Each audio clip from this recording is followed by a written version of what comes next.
छोटा सा छोटी सी आशा मस्ती भरे मन की भोली सी आशा चांद तारों को छूने की आशा आसमानों में उड़ने की।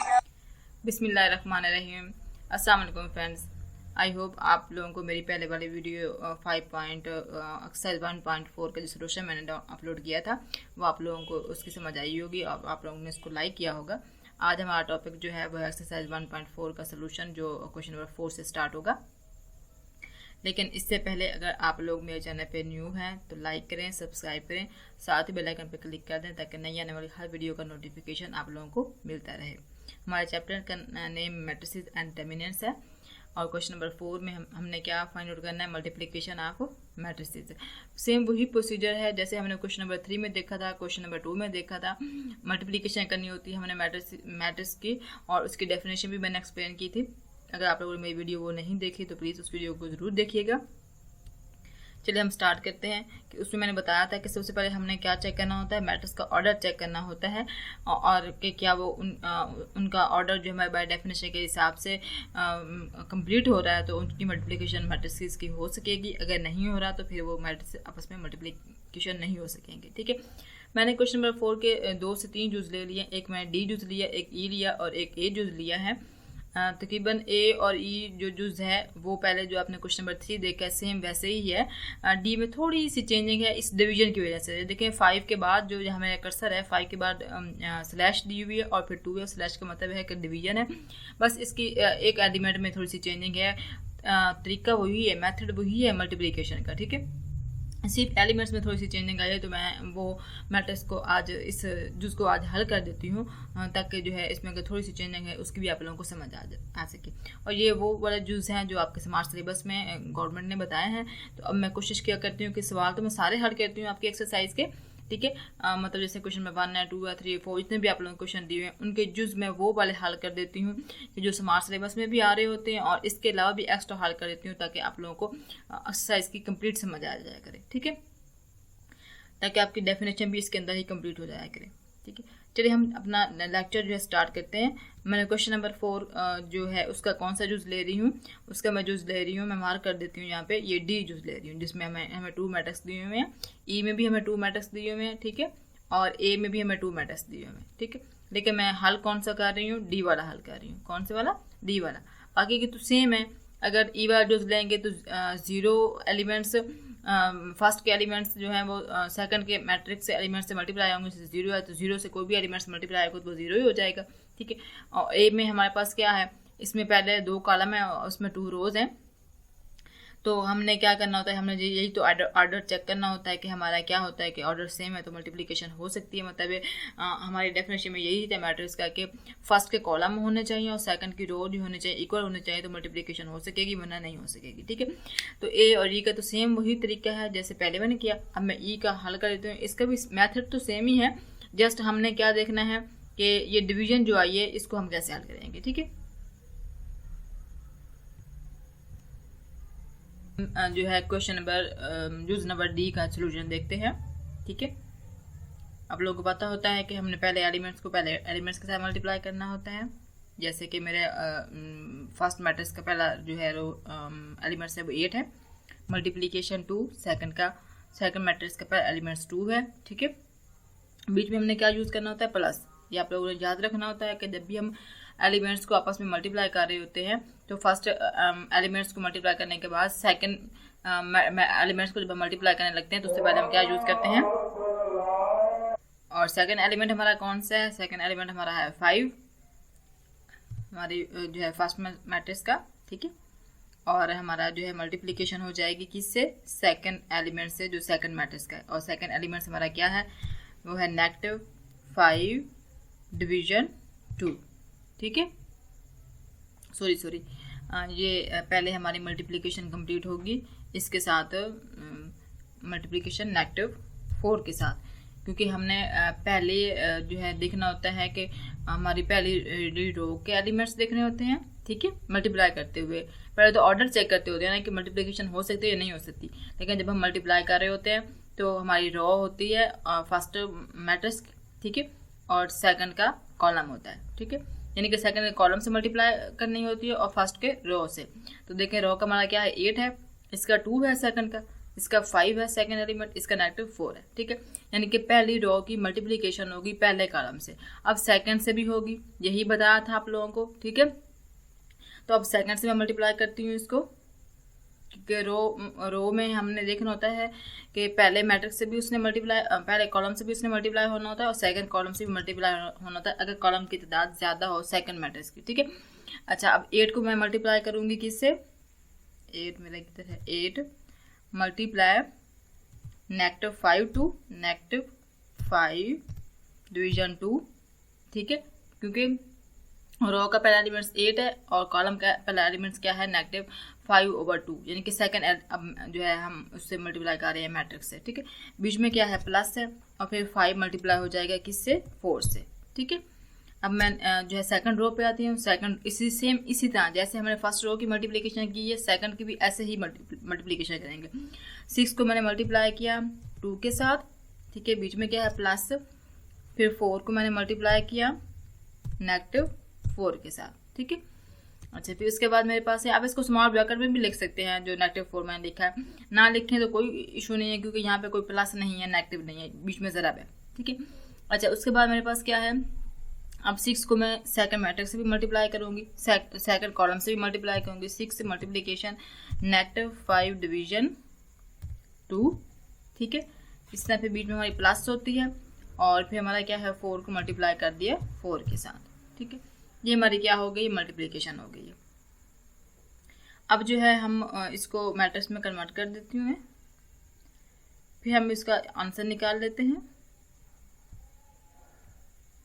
बस इसमें सिर्फ इतनी चेंजिंग थी। देखिए मेथड वही है, पहले एलिमेंट्स को पहले के साथ, दूसरे को दूसरे का, सेकंड को सेकंड के साथ, तीसरे को मतलब थर्ड को थर्ड के साथ, फोर्थ को फोर्थ के साथ, ठीक है। लेकिन ऐसे के 1 रो है तो दोनों ही कॉलम से मल्टीप्लाई होगी, सेकंड रो है तो दोनों ही कॉलम से मल्टीप्लाई होगी। अगर 3 कॉलम होते तो तीनों कॉलम से पहली रो मल्टीप्लाई होती, फिर सेकंड भी तीनों ही कॉलम से मल्टीप्लाई होती, ठीक है। अच्छा, उसके बाद हमारे पास है आंसर, हम नेक्स्ट ले रहे हैं इसका मल्टीप्लाई होने के बाद। अच्छा, 8 को 2 से मल्टीप्लाई किया, हमारा 16 आता है। क्या आता है 16, बीच में क्या है प्लस है। अच्छा, 5 को मैंने जो है 4 के साथ मल्टीप्लाई किया तो 20 आया, लेकिन नेगेटिव का मैंने जो है स्मॉल ब्रैकेट में लिख दिया। देखिए ऐसे ही है ना। नेक्स्ट मेरा है 8 को मैंने 5 से मल्टीप्लाई किया तो जो है डायरेक्ट में मल्टीप्लाई हो सकता है, लेकिन आप लोग देख रहे हैं कि 2 बार टेबल भी 8 पे जा रहा है। क्या जा रहा है, इस एलिमेंट को देखें जिसमें 8 मल्टीप्लिकेशन -5/2 है। ये आप लोग ने कर्सर की तरफ देखें तो जो डिवीजन के नीचे 2 है वो डिवाइड हो रहा है 8 पे। तो 8 पे जब डिवाइड हो रहा है तो कितनी बार जा रहा है, 4 टाइम जा रहा है। यहाँ पे क्या आएगा 4, आप लोग जो है साइड पे इसको हल कर सकते हैं। तो ये 4 5 से मल्टीप्लाई होगा तो क्या आंसर आएगा हमारा 20 आ जाएगा, और वो भी नेगेटिव का, क्योंकि जो है हमारा 5 के साथ क्या है 20 है, नेगेटिव है। तो हमारा क्या हो गया -20 आ गया इसका आंसर, ठीक है। बीच में क्या है प्लस है, 5 को 4 से मल्टीप्लाई किया तो 20 आ गया, ठीक है। इसी तरह 6 को मैं 2 से मल्टीप्लाई किया तो हमारा क्या आ गया 12 आ गया। बीच में क्या है प्लस, 4 को 4 से मल्टीप्लाई किया तो -16 आ गया, ठीक है।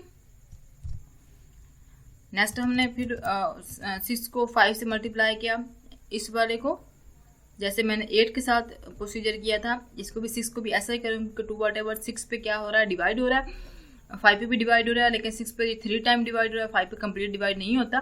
तो यहाँ पे मेरा आंसर क्या आएगा 3 आएगा, ठीक है। और 3 को मैं 5 से मल्टीप्लाई करूँगी तो मेरा आंसर क्या आ जाएगा 15 आ जाएगा, क्योंकि नीचे से टेबल तो 2 वाला ख़त्म हो जाता है ना। तो मेरा यहाँ पे आंसर क्या आया 15 आया, और 15 भी किसका, पॉजिटिव का नहीं नेगेटिव का। क्या आ रहा है मेरा नेगेटिव का आ रहा है 15, तो मैंने यहाँ पे लिखा -15, ठीक है। बीच में क्या है प्लस, और 4 को 4 से मल्टीप्लाई की तो आंसर क्या आया 16 आया। देखिए मैंने इसका आंसर ले लिया। मेथड वही था, जस्ट थोड़ी सी चेंजिंग थी सिर्फ डिवीजन की वजह से, जो मैंने आप लोगों को हल करके दिखा दी। आप लोगों ने पहले वाला ही मेथड्स को, जो मेरी वीडियो नहीं देखी उसको देखिएगा तो आपको और भी अच्छे से समझ आएगी। कि रॉ को जब हम मल्टीप्लाई करने लगते हैं कॉलम से तो हमें देखना होता है कितने कॉलम है, तो सारे कॉलम से उसको मल्टीप्लाई करना होता है। फिर सेकंड रॉ को जब हम मल्टीप्लाई कर रहे होते हैं तो उसको भी सारे कॉलम से मल्टीप्लाई करना होता है, सेकंड के बीच में प्लस यूज़ करना होता है, और पहला एलिमेंट पहले के साथ, सेकंड एलिमेंट सेकंड के साथ मल्टीप्लाई होता है। जैसे हम प्लस करते होते हैं, पहला पहले में प्लस, सेकंड सेकंड में, अगर माइनस हो तो वो भी ऐसा होता है, पहले पहले में माइनस और सेकंड सेकंड में माइनस। ठीक है, अब हम इसका आंसर निकाल लेते हैं। मैं यहीं इक्वल की साइड पे उसका आंसर ले लेती हूँ, यहाँ पे यहीं इसके साथ में उसका आंसर लिख देती हूँ, रेड में लिख देती हूँ क्योंकि ब्लैक में पहले ए की वैल्यू खड़ी है तो कहीं आप लोग जो है कंफ्यूज ना हो जाए। चलिए मैं यहाँ पे डायरेक्ट आंसर ले रही हूँ। 20 में से 60 गया क्योंकि पॉजिटिव नेगेटिव नेगेटिव हो जाता है। ठीक है, तो 20 मेरा क्या होगा, नेगेटिव का होगा, नेगेटिव में से 16 गया तो हमारा क्या होगा, -4 आंसर आ गया। क्या आ गया, -4, क्योंकि नेगेटिव की वैल्यू क्या है, 4 है। इसमें अब मल्टीप्लिकेशन हमारी जो थी वो मैंने हमारी मल्टीप्लिकेशन के साथ सिर्फ साइन के साथ हो रही है, पॉजिटिव और नेगेटिव के साथ। जब पॉजिटिव नेगेटिव मल्टीप्लिकेशन होगी तो यहाँ पे क्या आएगा, नेगेटिव आएगा। 20 में से 16 गया तो -4 आ गया। 20 हमारा क्या होता है, 0 हो गया। ठीक है, अब हमारा क्या है, ये पॉजिटिव नेगेटिव यहाँ पे नेगेटिव हो जाएगा, तो 60 में से 12 गया तो हमारा क्या आंसर है, -4 आया। क्या आया हमारा, -4 आया। 16 में से 15 गया तो हमारा क्या आंसर आया, पॉजिटिव का 1 आया, क्योंकि 16 ग्रेटर होता है 15 से। तो ये आंसर था। देखिए कोई मुश्किल नहीं हुई, कोई मेथड चेंज नहीं हुआ, जस्ट सिर्फ डिवीजन थी एलिमेंट में, तो वो हमने यहाँ पे हल कर दी। अब जो है हम क्वेश्चन नंबर 5 हल करते हैं, जिसमें हमारे पास A, B और C है। ठीक है, 3 एलिमेंट्स दिए हुए हैं, उसके मैंने 2 रूल्स लिए हैं, एक मेरा क्या है चौथा है और एक मेरा क्या है दूसरा है। दूसरे को तो मैं हल नहीं कर रही, मैं जो है ये चौथे को हल कर रही हूँ।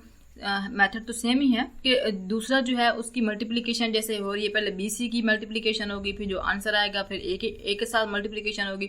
मल्टीप्लिकेशन वाला तरीका तो मैंने आप लोगों को पहले भी करके दिखा दिया है। ठीक है, अभी भी मैंने किया है कि पहले देखें जो ब्रैकेट में होती है चीज़, पहले वो मल्टीप्लिकेशन होती है, फिर उसके बाद जो है हम जो बाद वाली मैट्रिक्स उसके साथ उसको मल्टीप्लाई करते होते हैं। ठीक है, अच्छा यहाँ पे एक जो है चीज़ मैं चौथा जो हल कर रही हूँ उसकी लेफ्ट हैंड साइड ले रही हूँ। ठीक है, फिर उसके बाद मैं राइट हैंड साइड को हल करूँगी। पहले मैं कौन सी ले रही हूँ, A, B - C वाले। यहाँ पे मैंने A की वैल्यू लिखी, फिर मैंने B की वैल्यू लिखी, फिर मैंने C की वैल्यू लिखी और माइनस बीच में लगाया और डबल ब्रैकेट लगाई, क्योंकि हमारे पास क्या है कि यहाँ पे उसने कहा B - C के ऊपर ब्रैकेट है, तो मैंने उस ब्रैकेट को लिखा। उस ब्रैकेट का मतलब आप लोगों को पता होता है कि पहले हमने इस पोर्शन को हल करना है। ठीक है, अच्छा मैं यहाँ पे एक चीज़ बताना चाह रही थी, वो ये चीज़ है। अच्छा यहाँ पे जो मैं एक चीज़ बताना चाह रही थी वो क्या है कि ये मल्टीप्लिकेशन जो हो रही है कि जिसमें हमारे पास तीनों आ रहे हैं सीक्वेंस के साथ A, B, C।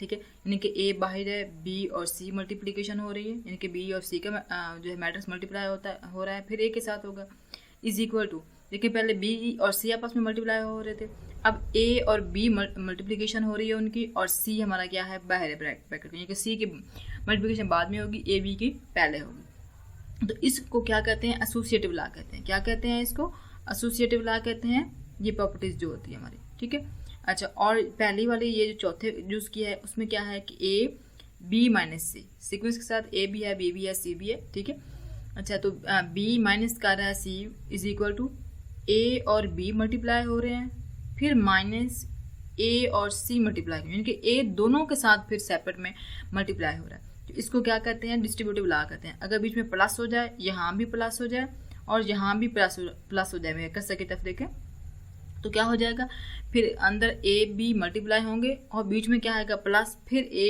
C के साथ मल्टीप्लाई होगा, यानी कि यहाँ पे ये है कि A दोनों के साथ आ रहा है।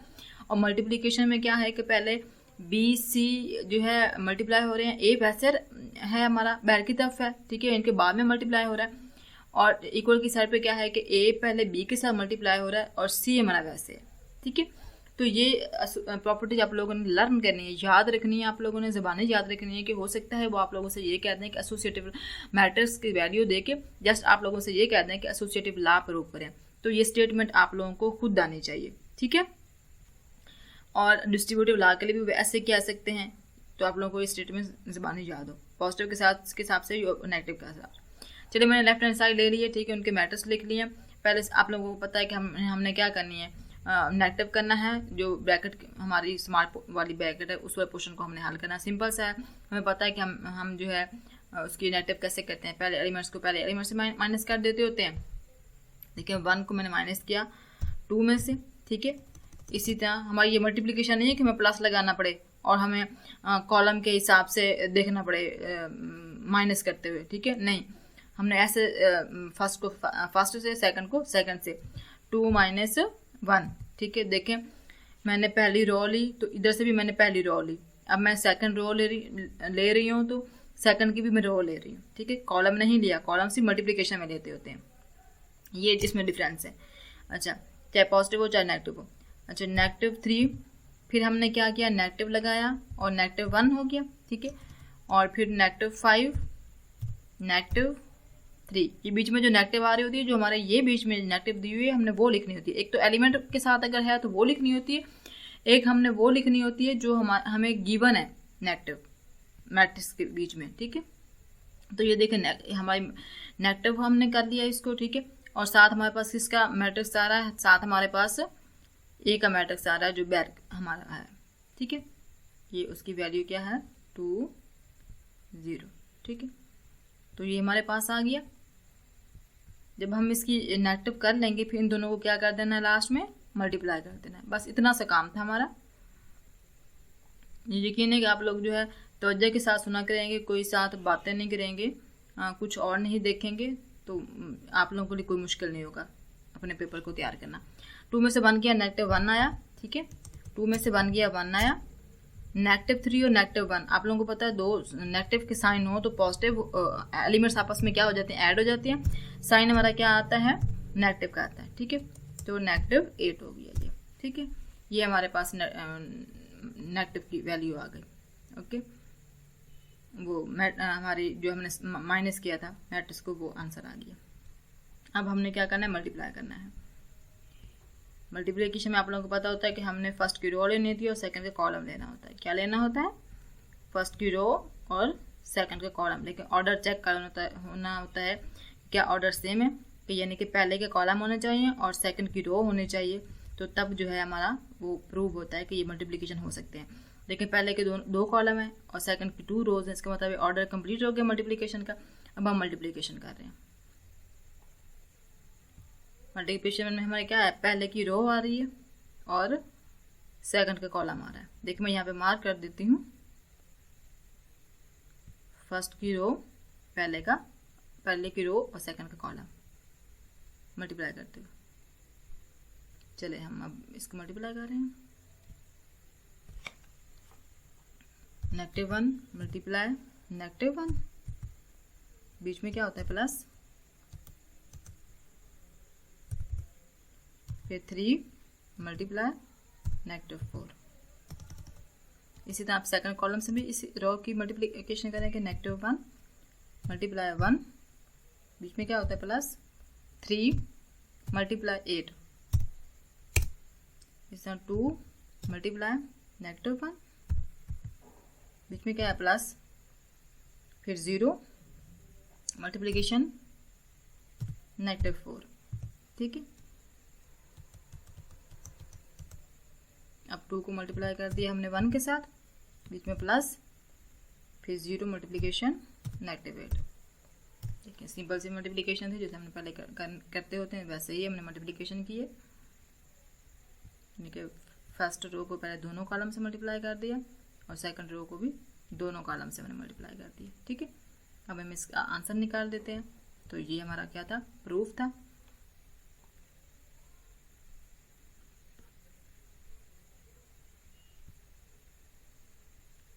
अब -1 और -1 क्या हो जाएगा, +1, बीच में क्या है प्लस, 3 को 4 से मल्टीप्लाई किया तो -12 आ गया। क्या आ गया, -12 आ गया।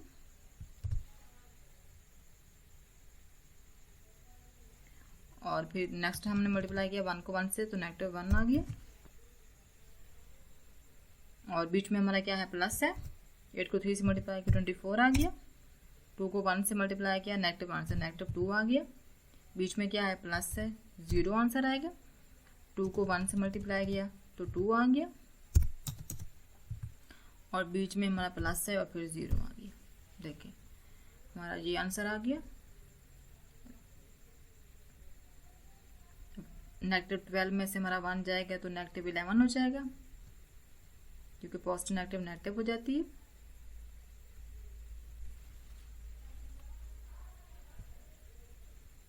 -12 में से पॉजिटिव का 1 गया तो हमें पता है -11 आ गया, क्योंकि पॉजिटिव नेगेटिव नेगेटिव होती है। अभी मैंने ऊपर करके भी प्रोसीजर दिखा दिया था आप लोगों को। 24 में से -1 गया, 23 आ गया, -2 हमारा आ गया, ठीक है। 0 दिया तो कुछ फर्क नहीं पड़ता, उसमें ऐड हो तो, और ये भी हमारा क्या आ गया, पॉजिटिव का 2 आ गया।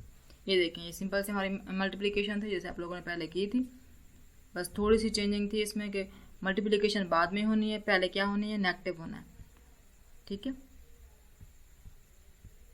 ये हमारा क्या है, लेफ्ट हैंड साइड का आंसर आ गया। क्या आ गया हमारा, लेफ्ट हैंड साइड का आंसर आ गया, ओके।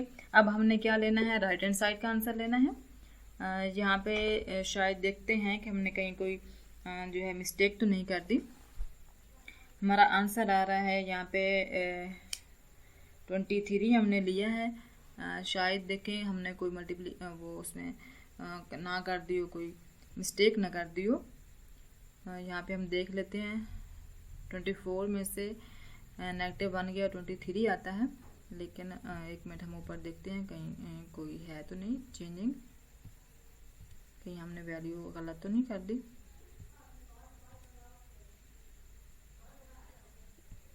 यहाँ पे हम चेक करते हैं, -1 को मल्टीप्लाई किया 1 के साथ, ठीक है, और 3 को मल्टीप्लाई किया हमने नेगेटिव। यहाँ देखिए हमारे एलिमेंट के साथ क्या था, नेगेटिव था 8 के साथ, यहाँ मैंने पॉजिटिव लिखा, ठीक है। तो ये क्या था, -8, ठीक है। अच्छा, तो जैसे मैंने पहली रो को चेक किया था, सेकंड रो को भी मैं चेक करती हूँ। सेकंड रो को मैं देखें मैंने नेगेटिव लिखा था, फर्स्ट में मैंने क्या लिख दिया था, पॉजिटिव लिख दिया था, जिसकी वजह से यहाँ पे थोड़ी मिस्टेक नज़र आ रही थी मुझे। ये क्या था हमारा यहाँ पे आंसर, यहाँ पे हमारा आंसर है -24। मैं यहाँ पे ब्रैकेट में लिख देती हूँ ये ऐसे -24, क्योंकि जब मल्टीप्लाई करते हैं तो फिर 8 को 3 के साथ मल्टीप्लाई करते 24 आता है, साथ नेगेटिव का साइन भी आता है। अब ये भी -1 है और ये भी -1 है 24, क्योंकि पॉजिटिव नेगेटिव नेगेटिव हो जाता है। दो नेगेटिव की वैल्यू हो तो आप लोगों को पता है होती प्लस है, उसको करते प्लस है, और साइन क्या आता है हमारा, नेगेटिव का आता है। तो यहाँ पे हमारा साइन नेगेटिव का आ जाएगा और साथ क्या आ जाएगा 25, ठीक है।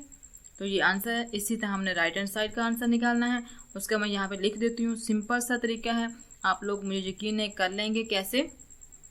अब यहाँ पे हमारे पास है कि AB - AC, इसका मतलब क्या है कि अब आप लोगों ने पहले मल्टीप्लिकेशन करनी है, पहले क्या करना है, मल्टीप्लिकेशन करनी है, और बाद में आप लोगों ने माइनस करना है। देखें इसका मतलब क्या है कि यहाँ AB का मतलब क्या है, AB की वैल्यू लिखना। क्या लिखना है, AB की वैल्यू लिखना। हम यहाँ पे AB की वैल्यू लिख देते हैं, यानी कि पहले AB मैट्रिक्स को मल्टीप्लाई करेंगे। यहाँ देखें A का जो है हमारे पास मैट्रिक्स है, उसकी वैल्यू जो हमारे पास है वो है 1, ठीक है।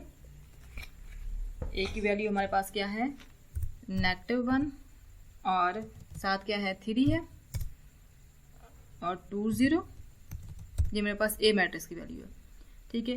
फिर साथ मैंने क्या लिखनी है, B की मैट्रिक्स सवाल में ऊपर दी हुई भी है, आप लोग वहाँ से भी कॉपी कर सकते हैं। मैं यहाँ से लिख रही हूँ, 1 है, 2 है, बुक से 1 है, 2 है, -3 है, और -5 है। ये मेरे पास क्या होगी, B की वैल्यू होगी। अब मैं C की वैल्यू लिख देती हूँ यहाँ पे, ठीक है, ताकि तीनों वैल्यू को मैं इकट्ठा यहाँ पे मेंशन कर देती हूँ, ठीक है। 2 है, 1 है, और फिर साथ क्या है 1 है, और ये 3 है, ठीक है। ये मेरे पास C की वैल्यू। अब मैं इन पहले AB की वैल्यू को इकट्ठा लिखूंगी, क्योंकि मेरा सवाल में क्या है, A और B, क्या है, A और B को इकट्ठा लिखना, यानी कि उसकी वैल्यू को लिखना, उनके मैट्रिक्स को लिखना। ये देखिए मैंने A की वैल्यू पहले लिखी, ठीक है, और साथ किसकी वैल्यू लिखी है, B मैट्रिक्स की लिखी है, यानी कि A और B के मैट्रिक्स आपस में मल्टीप्लाई होंगे, ठीक है। फर्स्ट इनका आप लोग नीचे आंसर ले लेंगे, ठीक है। यहाँ पे ऐसे करके एक मैट्रिक्स में आप लोगों के पास ऐसे आप लोग मल्टीप्लिकेशन करके उसके अंदर ये आंसर लिखेंगे, ठीक है। फिर बीच में हमारे क्या है, माइनस है, ठीक है। उसके बाद हमारे पास क्या है, अगेन A का मैट्रिक्स, अगेन हमारे पास क्या है, A का मैट्रिक्स। तो पहले मैं A का मैट्रिक्स लिखूंगी, क्या लिखूंगी, पहले मैं A का मैट्रिक्स लिखूंगी, ये देखिए मैंने ए का मैट्रिक्स लिखा, ओके। और फिर मैं क्या लिखूँगी, सी का मैट्रिक्स लिखूँगी। क्या लिखूँगी, सी का मैट्रिक्स लिखूँगी, क्योंकि हमें जो है जुज में यही ही दिया हुआ है कि ए का मैट्रिक्स और सी का मैट्रिक्स, ठीक है। तो मैंने यहाँ पे ए का मैट्रिक्स लिखा और साथ क्या लिखा, सी का मैट्रिक्स लिखा। यानी कि अब ए और सी वाले मैट्रिक्स को आपस में मल्टीप्लाई करना है। क्या करना है, आपस में मल्टीप्लाई करना है। मल्टीप्लिकेशन वैसा ही करना है जैसे ऊपर हुई है। तो ये हो, इनका आंसर आएगा, बीच में क्या आएगा, माइनस। इसका आंसर आप लोग ऐसे जो है एक ब्रैकेट में एक मैट्रिक्स में लिख लेंगे, और ए बी का आंसर भी आप एक मैट्रिक्स में लिख लेंगे। फिर उस आंसर को आपस में माइनस कर देंगे, तो उसका आंसर जो आएगा वो लेफ्ट हैंड साइड वाले आंसर के साथ मैच होना चाहिए। तो आप लोगों का क्या हो जाएगा, प्रूफ हो जाएगा, ठीक है। मुझे यकीन है कि आप लोग ये छोटा सा यूज़ कर लेंगे। कुछ आप लोग भी प्रैक्टिस करें कि आप लोगों को समझ आती है नहीं आती, या आप लोगों के लिए मैंने छोड़ा है। मुझे यकीन है कि आप लोग इस चीज़ को हल कर लेंगे, ठीक है। हमारी इस एक्सरसाइज में से एक क्वेश्चन रह गया है, तो इंशाल्लाह वो नेक्स्ट एक्सरसाइज में स्टार्ट करूँगी 1.5, तो उसमें उसको मैं एक्सप्लेन कर दूँगी। तो आप लोग प्रैक्टिस किया करें जो है अपने एनुअल के लिए। अपने दुआ में याद रखिए, सब्सक्राइब करना ना भूलिए, लाइक करना ना भूलिए, ठीक है। अल्लाह हाफिज़।